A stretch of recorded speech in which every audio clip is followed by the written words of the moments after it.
Ajunulambito bujo kanakavadatu sankirtanaika pitaro kamalaya takshu Vishwambaro dvijabaro yugadharma palo Vande jagat priyakaro karunavataro Vande Shri Krishna Chaitanya Nityananda Sahodito Gurudaya Pushpavanto Chitra Sangdo Tamuno Vandeham Shri Ramakrishna Abhayo Charano Sako Sukado Paramanando Sundaro Subalapriyo Hey Krishna Karuna Sindhu Dinabandhu Jagatpate Gopisha Gopika Kanta Radha Kanta Namostude Tapta Kanchana Gurangi Radhe Vrindavaneshwari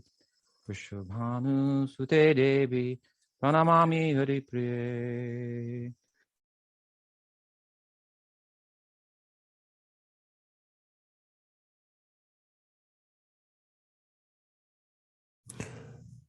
Shri Gaudiya Vaishnav Guru Parampara Ki Jai. Shri Jiva Goswami Ki Jai. Shri Krishna Sandarbha Ki Jai. Anantakoti Vaishnavinda Ki Jai. Glorious devotees, thank you for attending another presentation on Srila Jiva Goswami's Krishna Sandarbha. We continue today with our presentation of the section on hermeneutics, dealing with the last part of the Fourfold Army in support of the Paribhāṣā. Again, our Paribhāṣā, Krishnas tu Bhagavan Swayam. Srila Jiva Goswami has provided much information in this part of his Paramatma Sandarbha, dealing extensively with establishing in different ways and utilizing an analogy of the divisions of an army, his immense support from the Srimad Bhagavatam for the statement, Paribhāṣā, the key to understanding the entirety of the text, Krishnas tu Bhagavan Swayam. So we're in this last section here, Ṣaṭ-pramāṇa and Ṣaḍ-liṅga. And again, just to remind ourselves, hermeneutics is the theory and methodology of interpretation, especially the interpretation of spiritual texts, wisdom literature, and philosophical texts. Hermeneutics is more than interpretive principles or methods used when immediate comprehension fails, and includes the art of understanding and communication. So we've had an interesting journey in Srila Jiva Goswami's utilization of the Ṣaṭ-pramāṇa of the Mimamsa school in drawing parallels between the application of that Ṣaṭ-pramāṇa hermeneutic approach to an approach of various statements in the Bhgavatam to show the position of the Paribhāṣā. And again, just to reinforce the fact that whatever way you look at it, if you're going to use linguistics, if you're going to use logic, if you're going to use just direct declaratory statements, if you're going to look into the Leela narrative itself and all the major dialogues in the Srimad Bhagavatam. If you look at the Bhagavata Purana in any of these ways, you will come away repeatedly with a comprehensive acceptance of the fact that the main subject matter of the Srimad Bhagavatam is Bhagavan Sri Krishna, and that he is the topmost manifestation of divinity. So we'll continue today with our presentation. We're now in the 74th Anuccheda, and the subject has changed at this point. The Ṣaṭ-pramāṇa, the evidences that Jiva Goswami utilized to provide a way to support the Paribhāṣā that come out of hermeneutics that were also employed in the Mimamsa approach to scripture. He's now switching over to Ṣaḍ-liṅga, which is another set of hermeneutics. So there's more than one set of hermeneutics. And here we go to this, what is called Ṣaḍ-liṅga. And he utilizes one aspect of Ṣaḍ-liṅga called abhāṣā. And he writes as follows: moreover, in this book containing 18,000 verses, we find a great deal of repetition, abhāṣā, of Sri Krishna's name, particularly in the following sections. In the 1st, 10th, and 11th cantos, throughout the text. In the 2nd canto, in the dialogue between Brahma and Narada. In the 3rd canto, in the dialogue between Vidura and Uddhava. And in the 4th canto, in verses such as those two Krishnas, Krishna and Arjuna, who are the supports of the Yadu and Kuru dynasties, are amsas of Bhagavan Hari, who have appeared in this world to relieve the earth of its burden. He continues, now quoting on another verse. So he's trying to show us that throughout the Bhagavatam, we find repeatedly references to Bhagavan Sri Krishna as the topmost manifestation of divinity. So because the main subject of the book, first of all, we have the key to understanding the book. And now the subject, the main character within the whole narrative of the 18,000 chapters is repeatedly shown to be Bhagavan Sri Krishna, Lord Krishna. So he continues, and in this verse as well, kindly relate to me, who am devoted and affectionate both to you and to Lord Anucchedas, all other virtuous glories of the Almighty Bhagavan Sri Krishna of pure fame, related to his deeds in his previous avatar, in which he milked this earth in the form of King Prithu, the son of Vena. Then he quotes from the 5th canto, O King, Bhagavan Mukunda, Sri Krishna, the bestower of liberation, was indeed the protector, preceptor, worshipable deity, beloved friend, and chief of your family, the Kurus, and of the Yadus. Moreover, at times, he even acted as a servant of you, Pandavas, as well. My dear one, once in a while, he awards liberation to those who worship him, but he never grants bhakti yoga. Then he quotes one additional verse from the 6th canto. May Lord Keshava protect me with his club at the end of the night. And may Govinda, who holds a flute in his hand, protect me in the early morning. Jiva Goswami continues to write, in the 8th canto, in regards to the slaying of Kalanemi, which is like the sowing of the seed of the exquisite glory of Krishna, as it is the preliminary step in the narration of Krishna's unique glory.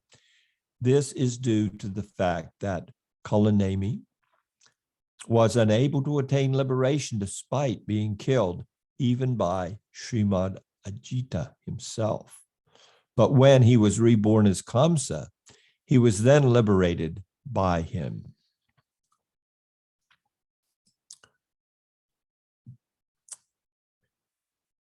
Goes on. This is a long Anucchedas here, but he's just trying to show that this is repeatedly in every dialogue. Again, we find Krishna comes up, and because he comes up repeatedly, we can employ the hermeneutic principle of Abbas as a criteria to make a determination that Krishna is the primary,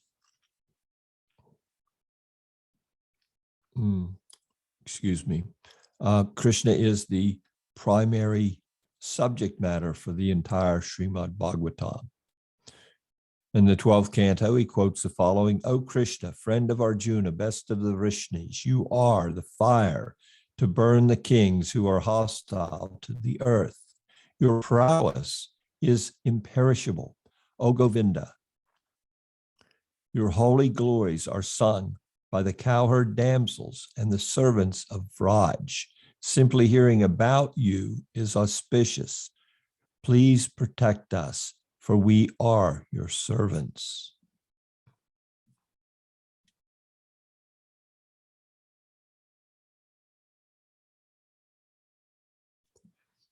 Finally, in the brief summary of the Srimad Bhagavatam provided at the end of the book, in the latter part of the description, the name of Krishna has been sung far more extensively than that of anyone else.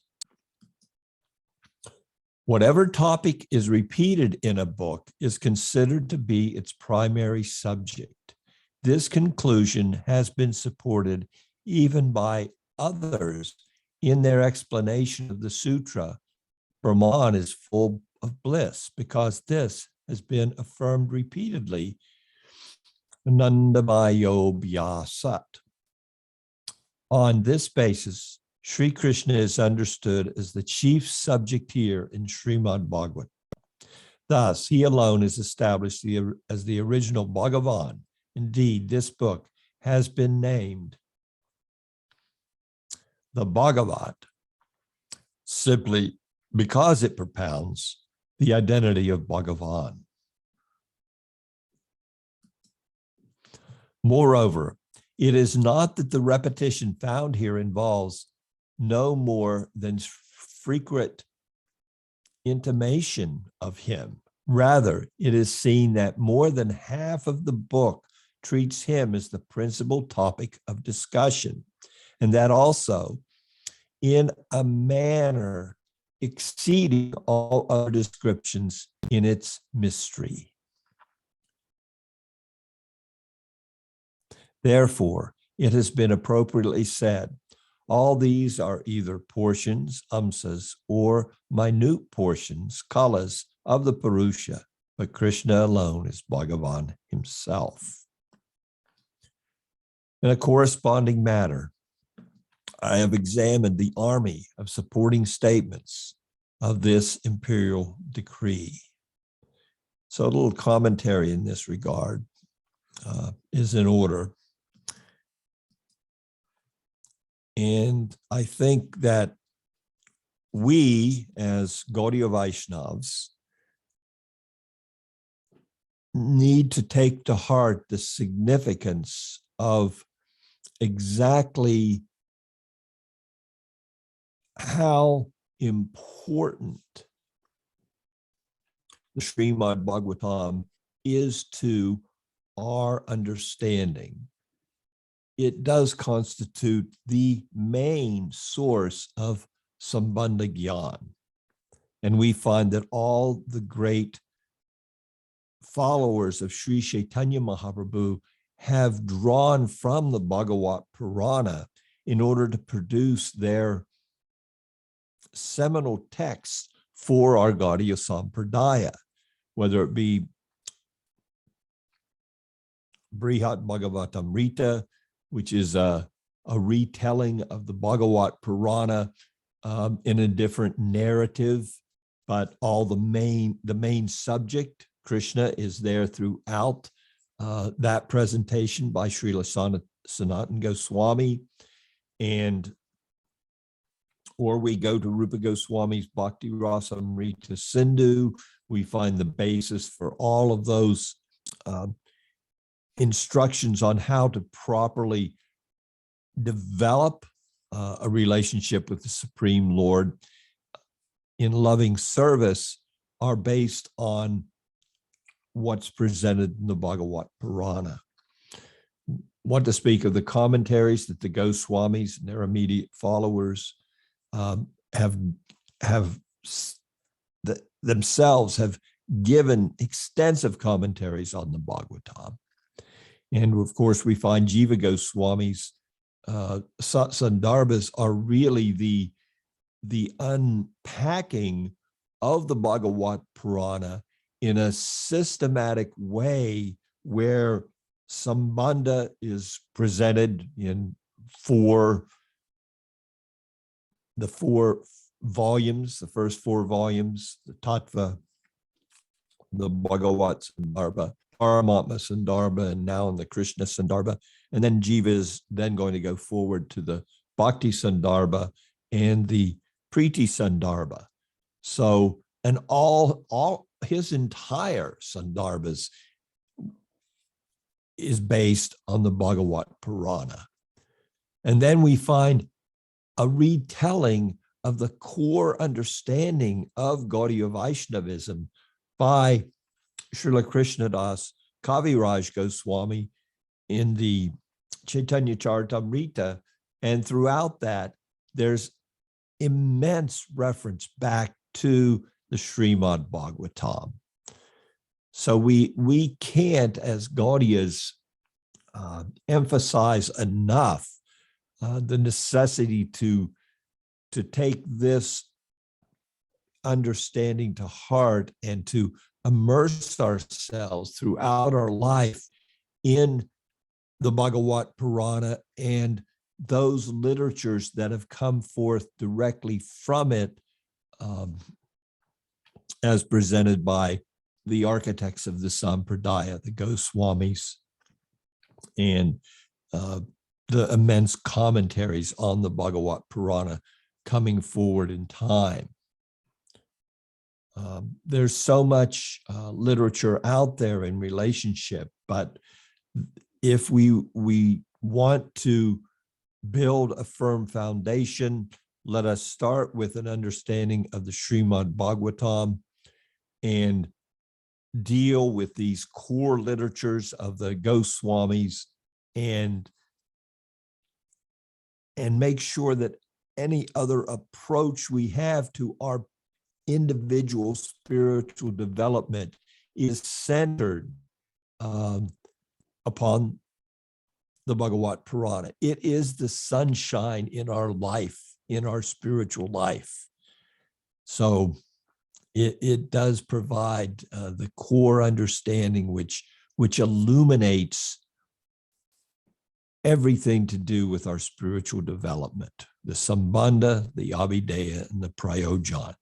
And although there are hundreds of literatures out there on devotional service and presented by various Gaudiya Vaishnavas, time is short, and we should, in my opinion, concentrate our efforts primarily on the Bhagavata Purana, the literatures of the Goswamis, their immediately followers, and the comprehensive commentaries. Of course, once one advances into the stages of Ruchi and Asakti and Bhava, their taste in acquiring transcendental fulfillment may develop in a more particular way, and other esoteric literatures may draw them. But in the preliminary stages of sadhana bhakti, Bhagavata is that sun which illuminates the entirety of our spiritual involvement. And if we take advantage of the sun of the Bhagavata Purana, then we will be firmly situated. So some commentary in regards to this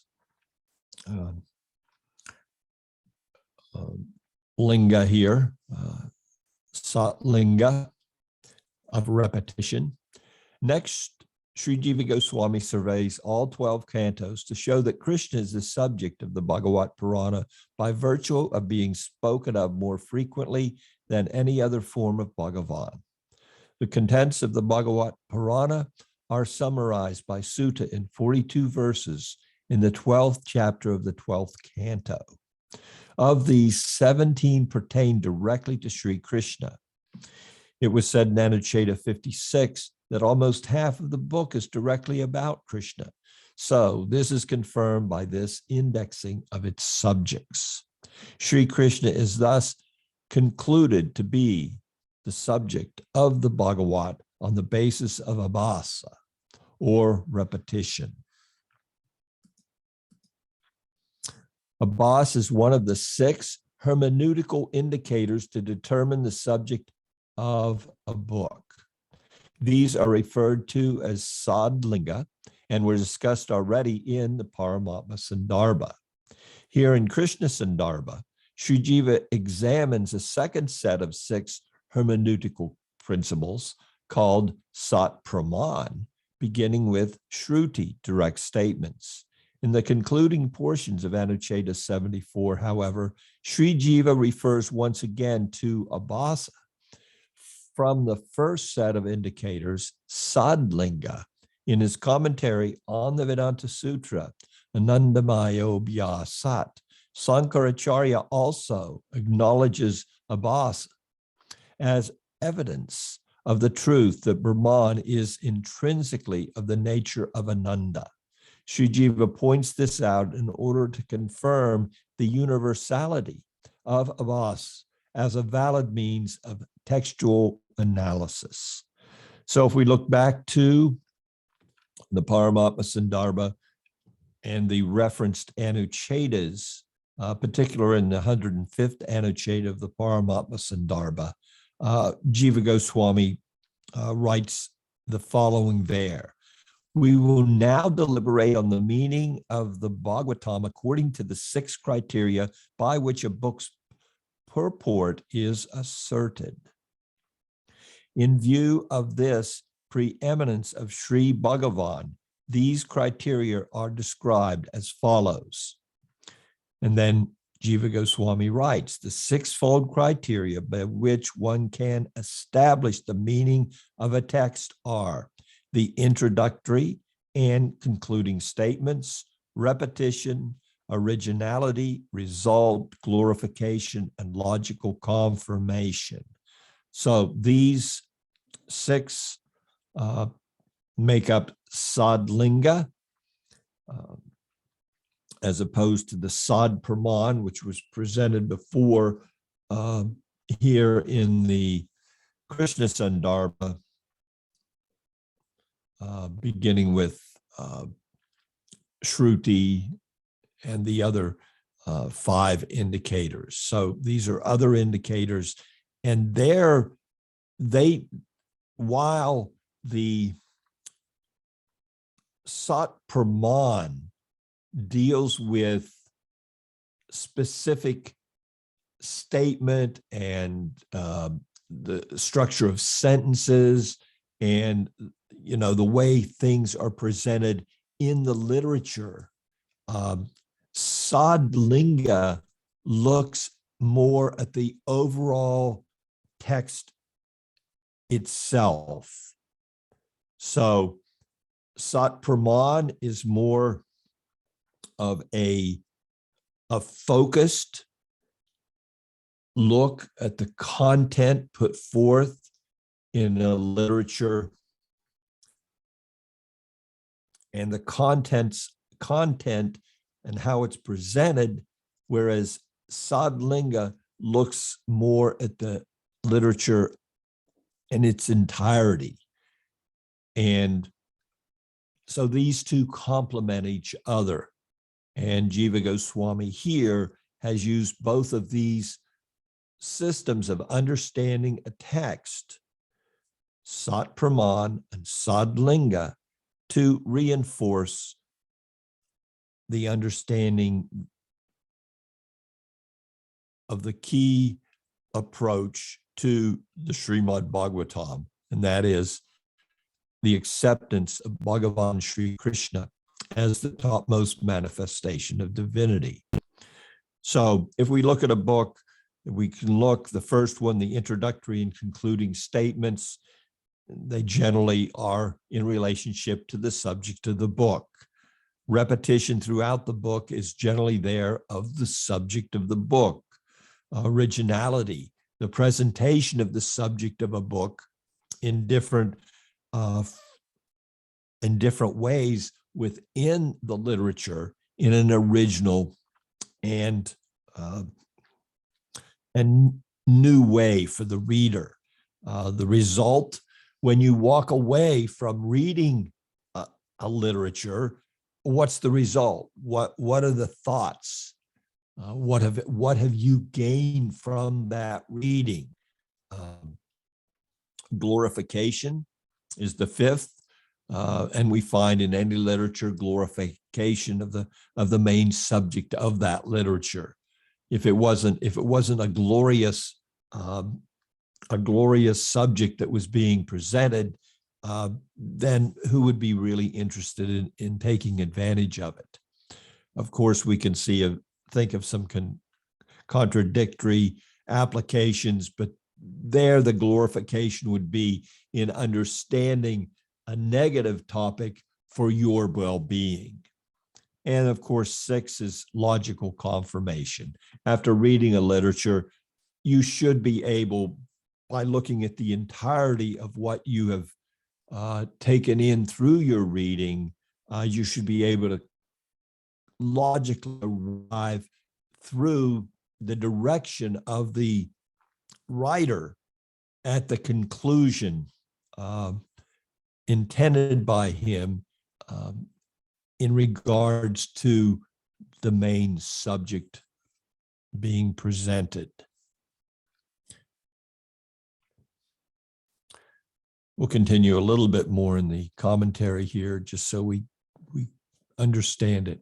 In Anucchedas 30, Sri Jiva Goswami had compared the formal declaration, Pratijna, Krishnastu Bhagavan Swayam, to an all-conquering emperor, accompanied by his fourfold army, who has subdued all opponents. In the spirit of this analogy, Sri Jiva displays the 4 divisions of this army from Anucchedas 30 to 74. The first division is in the form of statements that describe Krishna as the source of the Leela avatars, Guna avatars, and Purusha avatars. In the second division, he shows that the sole intention of all the principal speakers and students within the Bhagavad itself is to speak and hear specifically about Krishna. The third division establishes Krishna as the subject of the Bhagavad on the basis of the 6 kinds of evidence, praman, taken from the Mimamsa school of hermeneutics, śruti, linga, vākya, and so on. The final division validates the same conclusion through the principle of abhas. From the other set of 6 indicators, Ṣaḍ-liṅga, discussed already in Paramatma Sandarbha. Out of these 4 divisions, the first category of statements may be likened to the charioteers, the second to the elephant division, the third to the cavalry, and last to the infantry. Now, Jiva Goswami changes course to a small extent, and he's going to present representative statements of the Bhagavatam's Paribhāṣā Sutra.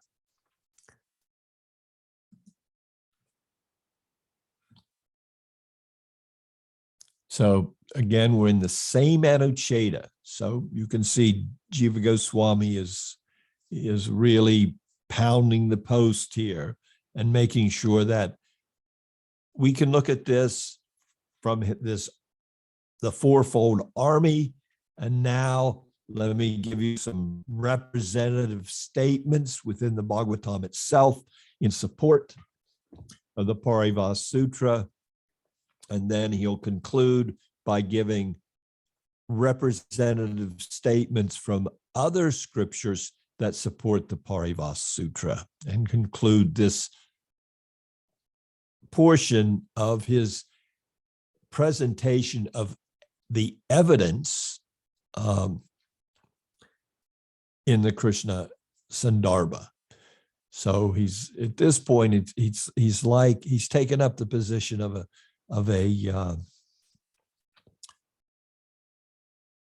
like an attorney in a court situation, I would say, and he's making all the arguments to support his conclusion. So he writes here in the 74th Anuccheda, continually, Krishna is Hari himself. Other statements are also found that function like representatives of this declaration, Krishnastu Bhagavan Swayam, such as their eighth child was indeed Hari himself. The word Kila in this verse indicates that the statement Krishnastu Bhagavan Swayam is well known. Consequently, Hari in this verse means Bhagavan himself. This too was confirmed by Sri Sukha. Bhagavan himself, the Supreme Person, appeared in the house of Vasudeva. Some commentary in regards to this section. Sri Jiva begins the topic with two examples of statements that are to be taken as direct representatives of the emperor verse. In the first of these, Sukha says that the eighth son of Devaki and Vasudeva, Krishna, was Hari himself, Swayam Hari. Hari is Bhagavan, and thus the expression Swayam Hari signifies that Krishna is Swayam Bhagavan. The indeclinable Kila is used in this verse in the sense of definitiveness. In the second verse, Sukha reports that Garbhodakṣai Vishnu said to Brahma,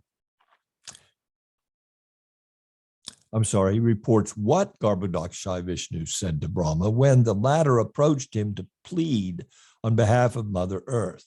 Vishnu informed Brahma that Bhagavan himself, Sakshat, would take birth in the house of Vasudeva.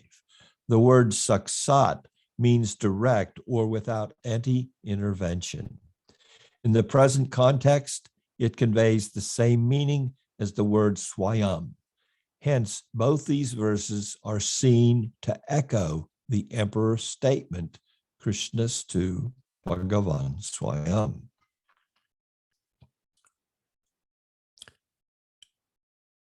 We continue again with more verses from the Bhagavatam. Krishna is the complete praman. In a similar manner, Brahma also prayed to Bhagavan, how fortunate are the residents of Nanda's cowherd community of Raj, for their dear friend is Sri Krishna, the eternal complete Brahman, who is the embodiment of supreme bliss. Although the superlative degree of greatness, Brihatatmatva of Krishna, is already indicated by mention of his Brahmanhood, Brahmatva. The additional adjective, Purnam, complete, is the basis of the conclusion that he is Swayam Bhagavan. Unpacking a little here in the commentary, In this verse, Brahma addresses Sri Krishna as Brahman and qualifies this term with the adjectives complete, Purnam, and eternal, Sanatanam, and the embodiment of supreme bliss, Paramanandam. Sri Jiva comments that in accordance with its etymological meaning, the word Brahman itself signifies the superlative degree of greatness, Brihatatmatva. This is to say that Brahman is unlimited by its very nature. When further qualified by the word Purnam, Brahman refers to Swayam Bhagavan, who is the embodiment of the culmination of Brahmanhood.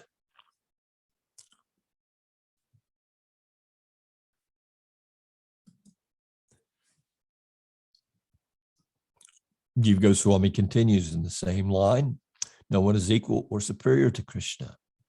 Sri Uddhava instructed Vidura, but he himself, the supreme master of the Trinity, is unequaled and unsurpassed by anyone.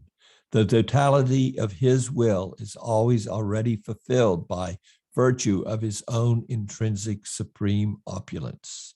Indeed, his footrest is venerated by the clashing sound of millions of crowns as the immortal guardians of the spheres bow before him while bringing him their offerings. So the context of this particular statement is made. Uddhava has, in his travels, Vidura has come across Uddhava, and he's inquiring about the state of affairs. How's Krishna? How's the family? How's everything going on in the world? And unfortunately, Uddhava is in great distress because Krishna has already departed. And he just, it's really not news that you want to share with somebody like Vidura. So he begins by just giving some philosophical statements before he more or less comes forth with information to Vidura about the departure of Lord Krishna.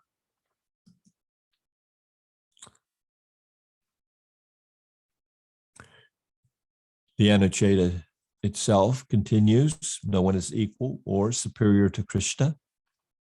The compound, a samyatisya, who is unequaled and unsurpassed, means that no one is his equal or superior to him.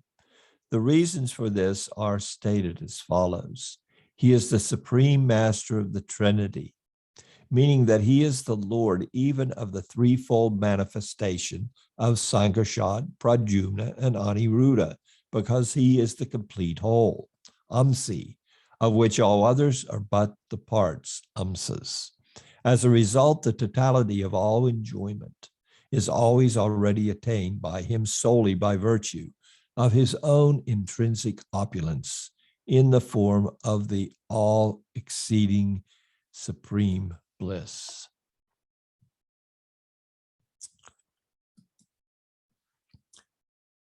The word balim, an offering, refers to the honor accorded him in the form of submission to his will. The word haradbi, by those who deliver, means by those who submit it to him. The latter are specified as the immortal guardians of the spheres. From the point of view of Bhagavan, Brahma, and others like him are only temporary guardians of the spheres because they are not eternal. Consequently, it is the eternal guardians of the planetary systems, namely the indwelling Purushas of the unlimited material universes, by whom his footrest is venerated, meaning that the praises of his footrest are sung by the clashing sound of millions of diadems as they bow before him. This is a conclusion as we go forward that is very unique that Jiva is giving here. He's saying that this particular statement can only refer to the immortal gods, not to the temporary gods within one universe, the demigods. Here, by the figurative sense, Dwani, which overrides the primary meaning, Krishna's supremacy above all is what is being suggested. In some editions of the Bhagavat, we find the compound samastapada, the totality of all that is approached or desired, in place of samasta kama, the totality of his will. In that case as well, the meaning is identical. From the context, it is understood that Sri Krishna is the substantive, the subject of this verse. Here the word swayam too, but he himself signifies that he alone is of the nature being described, and this indicates that he indeed is Swayam Bhagavan, just as stated in the Emperor Śruti, Krishnastu Bhagavan Swayam. So a little of the commentary here brings out a very interesting point, which most commentators would not pick up on and highlight in the way that Srila Jiva Goswami has in his Sandarbha. The verse cited in this Anucchedas is spoken by Uddhava to Vidura after Krishna had disappeared from the earth. They met in Vrindavan, at which time Vidura asked about the welfare of Krishna and his family members. Uddhava, who was feeling deep pangs of separation from Krishna, became absorbed in thoughts of him on hearing Vidura's questions. He then spoke about Krishna's qualities and activities, which he knew from his own direct experience. The universes are said to be vertically divided into 14 regions, lokas, and each has a lokapala, or a guardian of the sphere. The lokapalas hold the post for a specified period, and thus their appointment is temporary.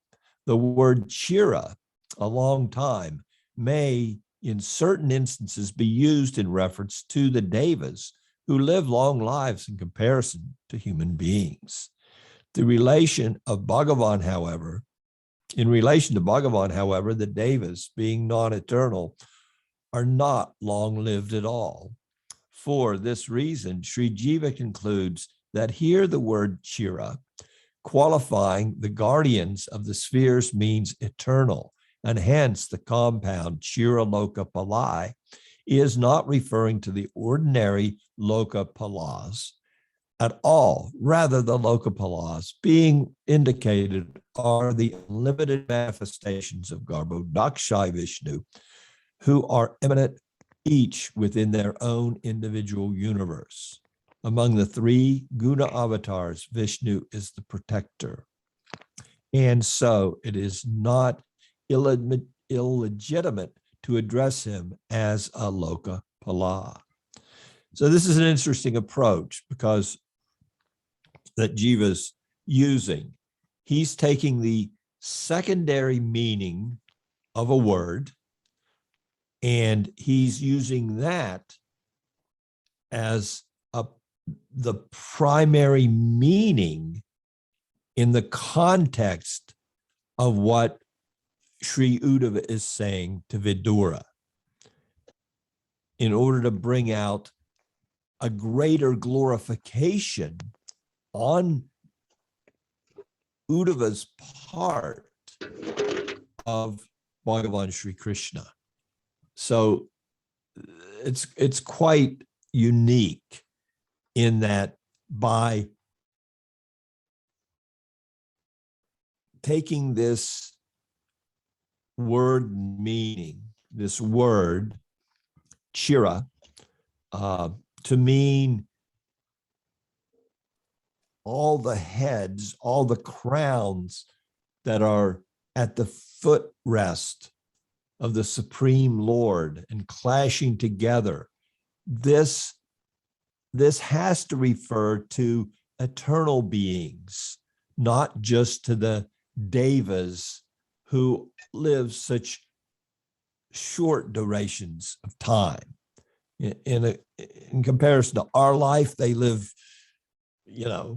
what would seem like an eternity, thousands of years. But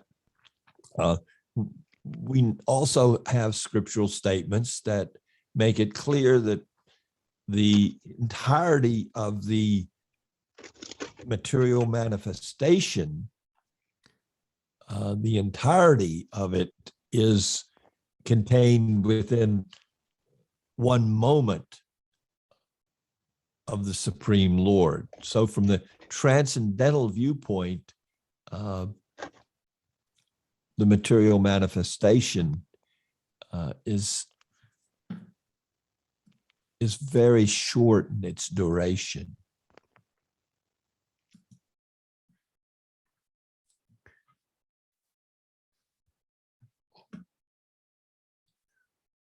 And this is some of the uniqueness of a commentator like Sri Jiva Goswami, who can bring out these superlative points in such a way that the glorification of Lord Krishna is magnified immensely.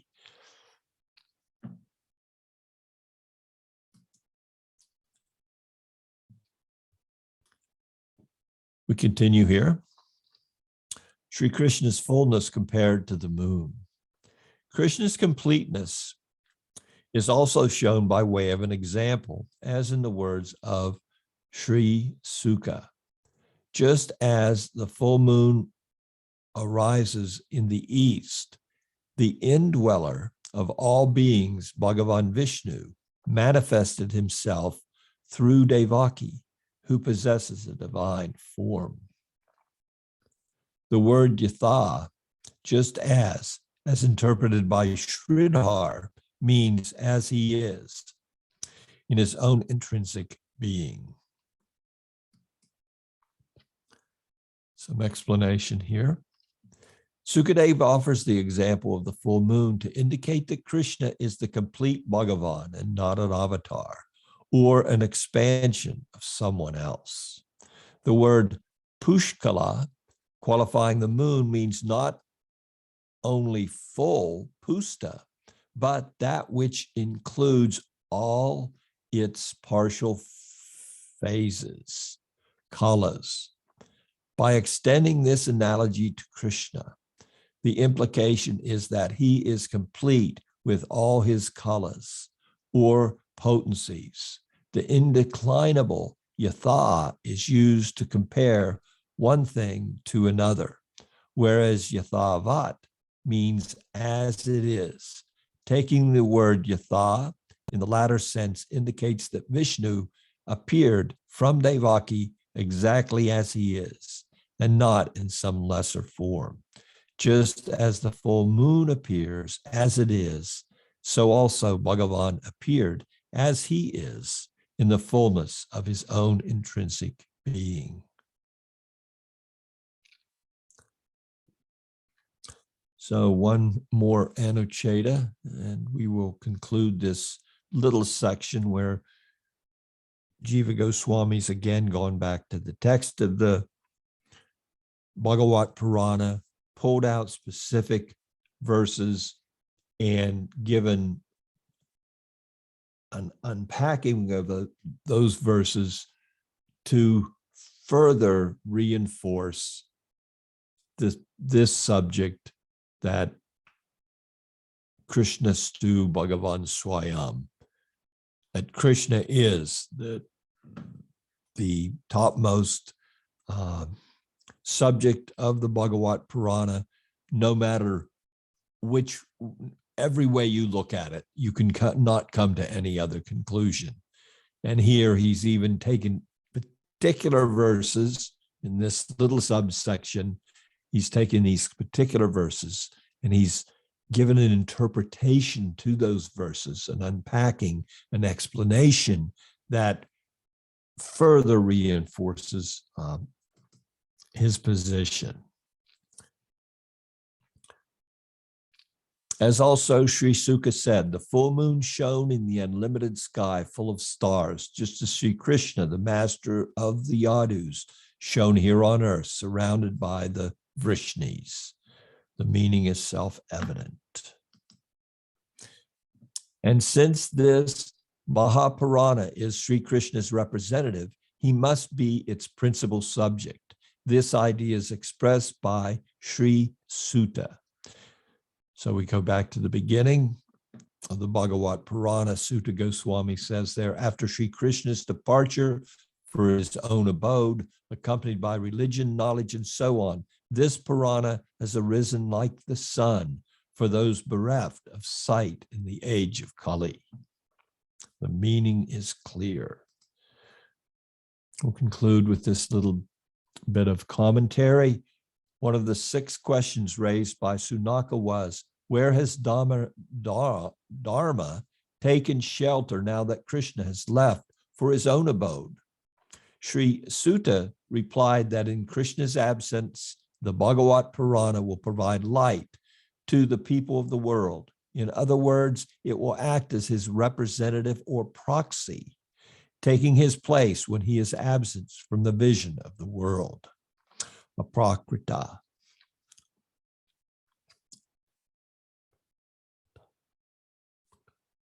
I'm sorry, aprakat. The intended sense is that the Bhagavata Purana is as good as Krishna. Naturally, if this is so, it clearly implies that the prime subject of the Bhagavata Purana must be Krishna. In the next 3 Anucchedas, he shows that the above meaning is also the conclusion of other scriptures. This is called Gati Samanya Nyaya, based on Vedanta Sutra. So we will conclude our presentation here. I thank you so much for your time and kind association. And I will continue with these if requested in a couple months after the festival lectures are presented on this form. If anyone has any questions, I can address those.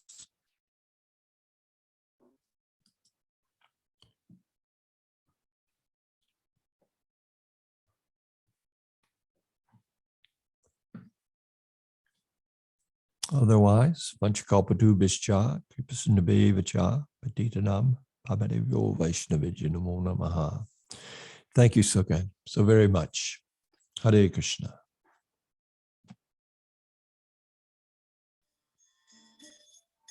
Krishna Kirtana Ganana Tanapano Premamritam Manidhi